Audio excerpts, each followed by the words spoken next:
తెలంగాణలో చీమలు వచ్చి నన్ను చంపుతాయి, ఈ చీమలు ఇంకా నన్ను బతకనివ్వవు అని చెప్పి ఒక ఆడపిల్ల ఆత్మహత్య చేసుకోవడం చాలా చాలా చాలా బాధ కలిగించిందండి. అసలు ఇంత ఇంత బాధ ఎవడన్నా మనకి డైరెక్ట్గా వచ్చి చంపుతాడన్నా ఎదుర్కోగలరు వాళ్ళు, ఈ ఫోబియా ఉన్నవాడు.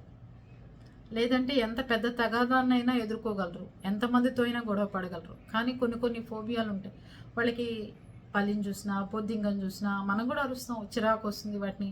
కానీ అమ్మాయి వాళ్ళ పాప చంటి పాప ఉంటే బంధువుల ఇంట్లో ఇచ్చి ఇల్లు మాపింగ్ పెట్టేటప్పుడు, ఇల్లు తుడిచేటప్పుడు ఒక చీమ కనపడితే ఇది వెళ్ళి ఇంకా తక్కిన చీమలను తీసుకొస్తుంది, ఇంకా ఈ చీమలు నన్ను బతకనివ్వు, ఇంకా చంపేస్తాయి నన్ను, ఇంకా అనవసరం ఈ జీవితం అని చెప్పి తను చనిపోవడం అంటే అసలు చాలా పెయిన్ తీసుకున్నా నేను. ఒక చీమ కోసం ఒక మనిషి ఆలోచన శక్తి, వాళ్ళకి ఆ మానసిక పరిస్థితి ఏ రకంగా తీసుకొస్తుంది అనేది చాలా చాలా బాధాకరమైన విషయం అండి. చాలామందికి చాలా రకాల భయాలు ఉంటాయి, ఊహించుకోవడాలు.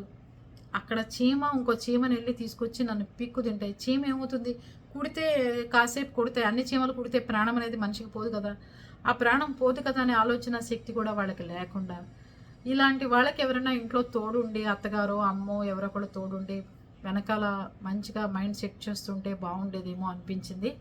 ఇలాంటి ఫోబియాలు చాలామందికి, బల్లులన్నా కప్పలన్నా, ఇంట్లో ఏ రకమైన మస్కిటోలు కానీ ఏ రకమైన పురుగు కనపడ్డా ఇబ్బందికరంగా ఉంటూ ఉంటారు. అవి చాలా చిన్న విషయంగా మనం తీసుకుంటాం, కానీ వాళ్ళకి చాలా పెద్ద విషయంగా ఉంటుంటుంది. అందుకని మీరందరూ ఇలాంటిది ఏదన్నా ఉంటే ఫస్ట్ డాక్టర్ దగ్గరికి వెళ్ళి ట్రీట్మెంట్ తీసుకుని మంచి కౌన్సిలింగ్ తీసుకుని, తోడుగా మాత్రం అట్లాంటి వాళ్ళకి మనిషిని మాత్రం అట్టి పెట్టండి. ఆ భయం అనేది ఎలా కలుగుతుంది, ఎప్పుడు కలుగుతుందని తెలియదు.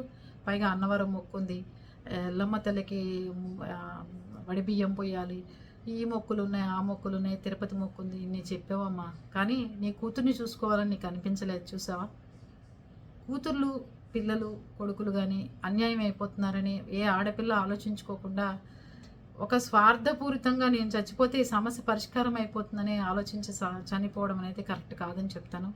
ఇలాంటివి ఏదన్నా ఎవరికన్నా ఉంటే దయచేసి ట్రీట్మెంట్లు చాలా ఉన్నాయి, అలాంటి రీహాబుల్లో చేరండి. మంచి కౌన్సిలింగ్స్ ఉంటాయి మీకు. ఒక చీమని మీ ఒంటి మీద మీరు పెట్టుకు చూసుకోండి ఒకసారి, అలా అనిపించినప్పుడు దాన్ని వెంటనే పగబట్టి చంపేయండి, అది చచ్చిపోతుంది. ఇంకో చీమ ఇంట్లో చీమలు తిరగకుండా ఎలా ఉంటాయి. ఆ ఫోబియా పోగొట్టుకునే మార్గాన్ని మెడిటేషన్ రూపంలో, యోగా రూపంలో చాలా చాలా రెమెడీస్ ఉన్నాయి.